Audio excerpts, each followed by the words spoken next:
completely irrelevant information here, but when I was a little boy, I had this fairy tale book that my cousin gave me. And this had like a lot of stories, like 300-400 stories. A lot of those stories were about like English medieval times, and you know, a lot of those kings and princes and you know, special people used to eat roast beef and Yorkshire pudding. And I remember being like a 7 or 8-year-old little boy in India, going to my mother and telling her, "Mom, I want roast beef and Yorkshire pudding." And my mother's like, "What? I've never even heard of things like that." So today, I'm making that 7-year-old Shay's dream come true. Hi, I'm Hannah. And I'm Shay, and we're Dinnernational. Today we're cooking food from United Kingdom. The United Kingdom is a country that lies on the northwestern side of Europe and is comprised of England, Scotland, Wales, and Northern Ireland. Steeped in history, these islands in the Atlantic bear some of the most enchanting landscapes, stunning architecture, and strange phenomena on Earth. I mean, someone explained Stonehenge to me. Although the UK is not particularly known for having great food, many would agree that it holds a special place in their hearts. Classic English breakfast, bangers and mash, soda bread, and haggis are only some of the many famous dishes that come from these 4 nations. Today, our food skewed a bit English. We prepared a succulent Sunday roast, seasoned to perfection and paired with gravy. On the side, we had Yorkshire pudding, a delicious bread-like baked custard that puffs up dramatically after being baked, as well as roasted potatoes, maple-glazed carrots, and peas.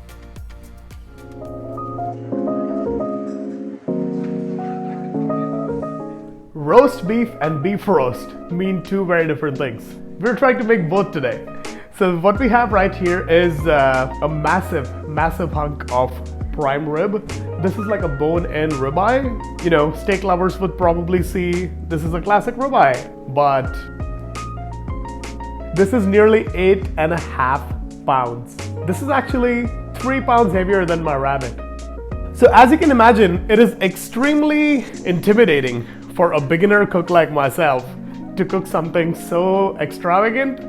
Not only because it's like a difficult and intimidating looking piece of meat, but it's also quite expensive. So yeah, every day I say I'm super excited about this. Today I'll say I'm really nervous about this. So let's talk prep.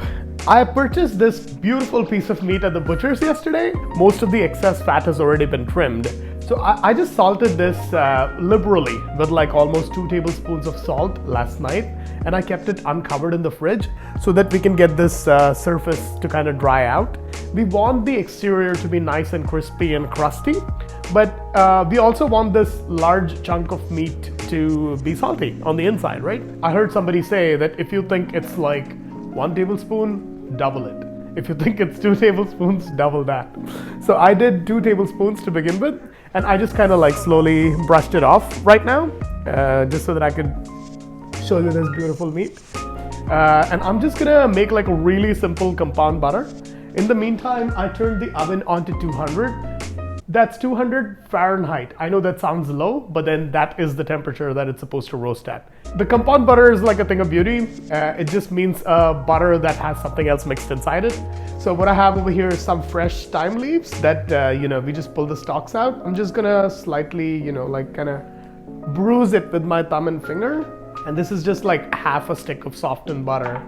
So I'm just gonna, you know, put this in there and mix it in. Butter compounded. I'm going to apply this butter liberally onto my meat. Yeah, I feel like I'm gonna have to get my hands dirty. This is not a job for a spoon.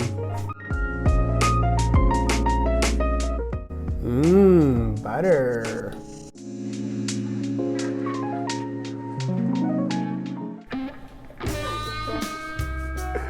It should seem borderline disturbing. If it doesn't, you're not doing it right. Alright, so as you can see, every square inch of my meat has been thoroughly buttered. And this is 1 whole head of garlic. All I'm gonna do is slice it in half. We're going to use the entire head, like this. And I'm going to put the entire thing in the roasting pan. So, nothing much left to do, but to lift your big boy, put it in the big boy pan. Whoop. This is the hardest thing I've ever done. I'm just gonna put this guy in the oven at 200 degrees for like about 3 to 4 hours. So I'm not gonna give you exact times, go by temperature.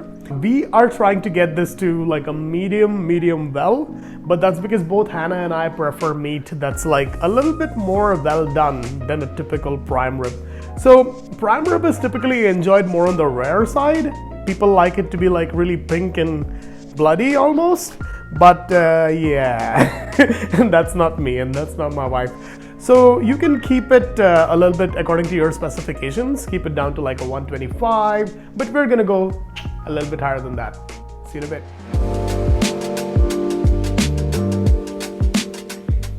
So while my beef is cooking, I'll make the traditional accompaniment for the roast beef, which is a Yorkshire pudding. Don't confuse this with like a traditional pudding because it's not a dessert. This is like a savory popover. If you've seen our Finland episode, think panukaku, because it's kind of like a batter that goes in the oven and then it kind of like turns into this beautiful pancakey thing. So this is kind of similar. It's got this soft custardy inside and it like kind of pops over. What I have over here is half a cup of flour. This is like half a teaspoon of coarse salt, 2 large eggs, and about 3/4 cups of milk. So this is like a really simple batter, as you can see, but please notice the absence of sugar. This is not supposed to be a sweet, desserty pancake. It's more like a savory pancake. It's from Yorkshire. So I'm just gonna whisk this. Yep. Yep. Yep. I should have just whisked this by hand, huh? Okay, it looks like we have a batter. So for best results, it's recommended that you keep this in the fridge overnight or even up to 3 days, but we don't have that kind of time and we don't have that kind of organizational skill. So we just kind of, made this, and 30 minutes should be enough. 1 hour is good. So we're just gonna let this rest for like about an hour, and yeah, I'll tell you more about it later.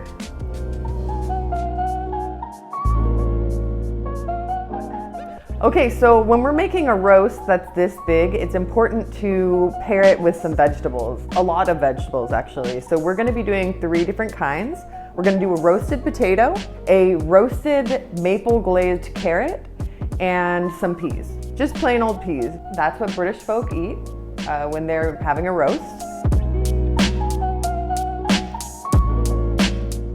I have about 15 small white potatoes that we've cut in half. We're just gonna parboil these before we roast them in the oven, just for about 5 to 7 minutes. Wanna soften them up a little inside. While your potatoes are boiling, go peel your carrots. You don't have to prepare them the way I did, but we found these really nice carrots with the top still on, so we, wanted to be all gourmet about it. This is how the gourmet people do it. Is that? Sure, that's not what they say. The gourmand. This is what the gourmand do. Anyway, yeah, so I peeled this. I'm not gonna cut it up. We're gonna roast this guy whole. And his brothers. Okay, so it's been about 6-7 minutes. Our potatoes are a little bit soft now. I'm going to strain them in a colander and let them dry out on a paper towel for a little while. So once the roast comes out of the oven, we're going to use that same roasting pan for the potatoes, and we're gonna roast the potatoes in the beef fat. It's gonna be awesome.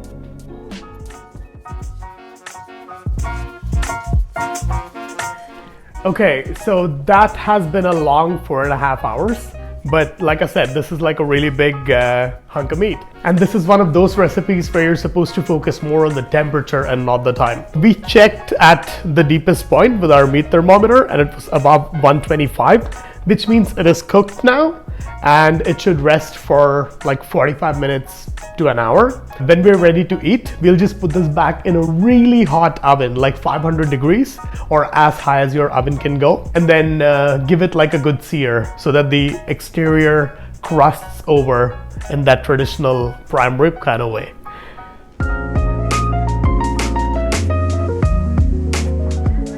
All right, so our roast is out of the oven and we have taken the pan over at this point. Our oven is preheating to 400 degrees Fahrenheit. We've got our potatoes, we've got our beef fat, and we are going to toss these in You just want to make sure that all these potatoes are evenly coated in the tallow. Try to get all the potatoes flat side down, more surface area, more browning. So I'm going to salt these potatoes a bit. Few pinches over the top. Maybe 3, yeah. Salt Bay. Woo. I'm gonna put a little rosemary on these potatoes. You can put rosemary or thyme or get creative with it. Okay, and I'm not gonna put these in the oven yet because we're gonna put our carrots in at the same time.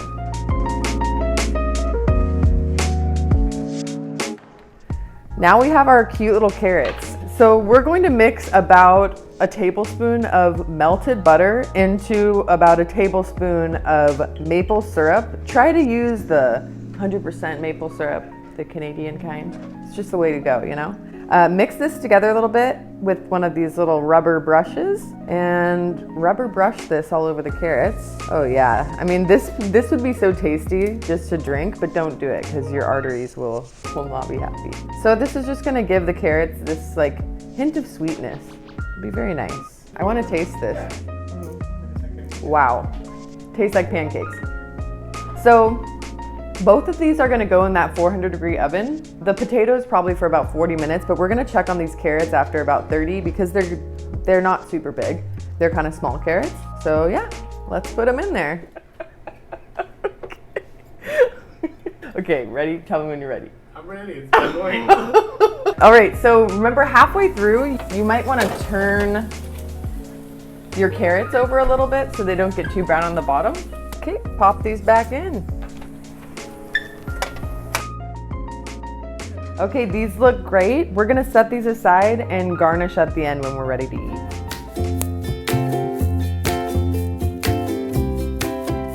Okay people, it's time to make some Yorkshire pudding.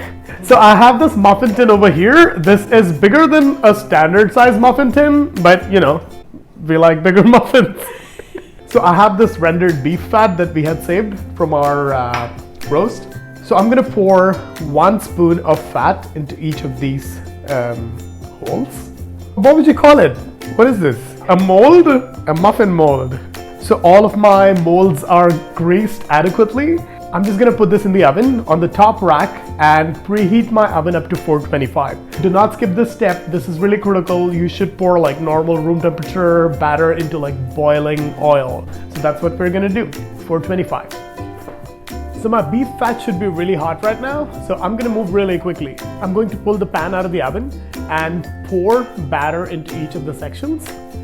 Top over indeed. Whoa. Do you believe these? That's unbelievable. Beautiful. That's beautiful.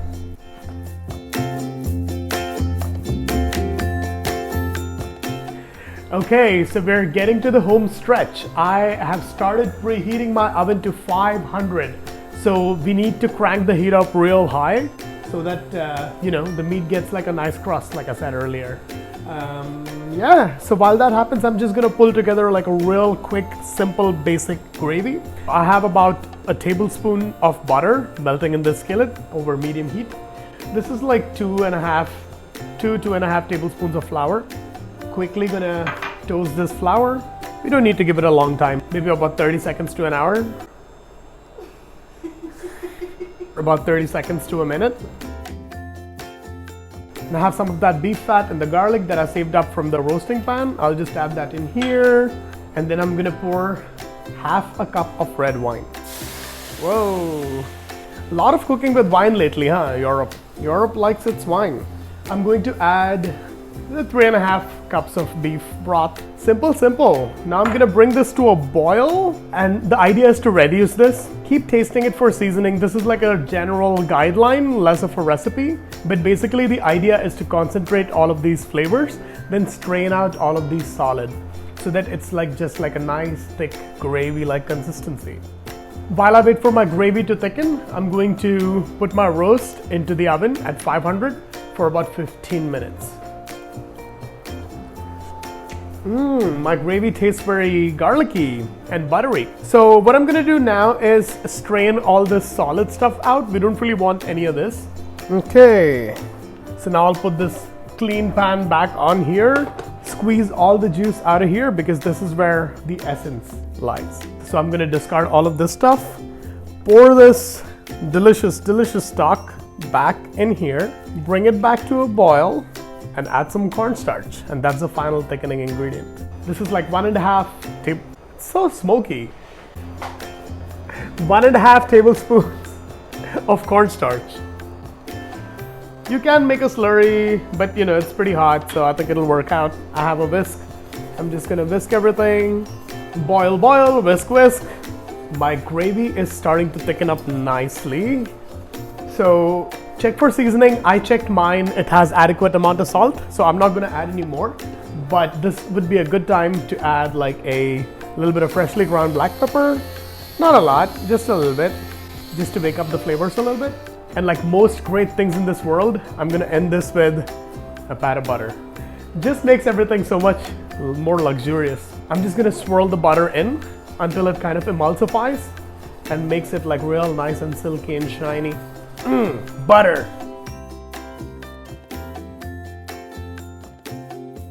And now for the really hard part. This part is near and dear to my heart because this is an old family recipe from way back. Brings back a lot of memories from childhood. Oh, this is just some frozen peas and some boiling water. And at the end, we're gonna put some butter on it.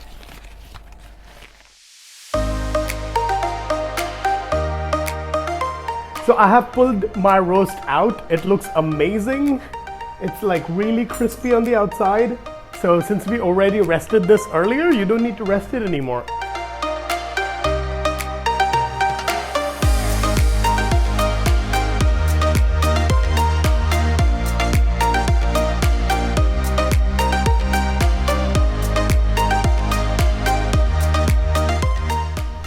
Food from United Kingdom. Let's do this. Yeah, I'm most excited about the steak. Yeah, I mean, because I love steak. I've always liked prime rib, but I'm gonna take a bite of the potato first. is it good? Mm-hmm. Yeah, it's just simple roasted potato. It's like really nice and creamy on the inside. It's nice and crispy on the outside. That parboil of the potatoes is necessary to get this level of creaminess. Yeah, it's like, yeah, I mean, I'm not doing a really good job of describing it probably, but it's almost like kind of like cheesy on the inside. Yeah. I don't know if that makes sense. Like, It does. just kind of melts. It's really good. Yeah. It's nice. Subtle rosemary. Carrot boys, what's not to like about roasted carrots, right? They're good. Kind of sweet. And I like that little char towards the end. I can eat like a ton of these, right? I feel like Reggie right now. You met Reggie. You met Reggie earlier. Okay. Okay. I want to try Yorkshire pudding because I've never had it, and now you can. Do you want me to pour some gravy? Nice gravy. Yeah. Dip her in. Okay. Yorkshire pudding. What do you think? Okay. Yeah. It has this like meat fat flavor. It's like tastes like bacon or something, I see. but it's bread. I've never really eaten this before, so I'm. It's really good. Bacon bread. Oh yeah. I know what you mean. Yeah, it does kind of taste like bacon, doesn't it? Wow. Yorkshire pudding. What? Yeah. And honestly, I feel like if you added some sugar in there, it would be a whole different kind of snack. Yeah. But it just kind of works. It really works. It's like a pork rind. Hey, I'm glad you like it. Yeah, I just want to eat up all of your food. This is too big of Here, a bite. cut the stick. Okay. So nice, red and juicy. Yeah, I feel like it's done to perfection. I'm sorry, you weren't done chewing. That's okay, there's always room in my mouth for more steak. Wow. Whoa! Oh. Delicious. Prime rib can be difficult, but this is extremely tender, nicely salted on the inside. See, honestly, I feel like the gravy is unnecessary. Yeah. The meat does not require the gravy. Yeah. I'm gonna have a little bite of these peas. Aw. Just like Grandma used to make. So good. Those boiled peas. This is a great combo, honestly. Yeah, I mean, honestly, it doesn't get much better than this. Like a high quality piece of meat, cooked to perfection, Potatoes, peas, carrots, Yeah. popovers. It's delicious. Yeah, it's pretty good. What's not to like? What's your favorite thing we made? Probably, honestly, okay, the carrots were surprisingly good. I like that maple, but the meat, we didn't know, this is your first time making prime rib? Excellent job, sir. Thank you. Yeah, Hey, Yeah. I just followed some recipes. You can yeah, too. perfect. Okay, let's eat this and go to bed. I don't know why we did that.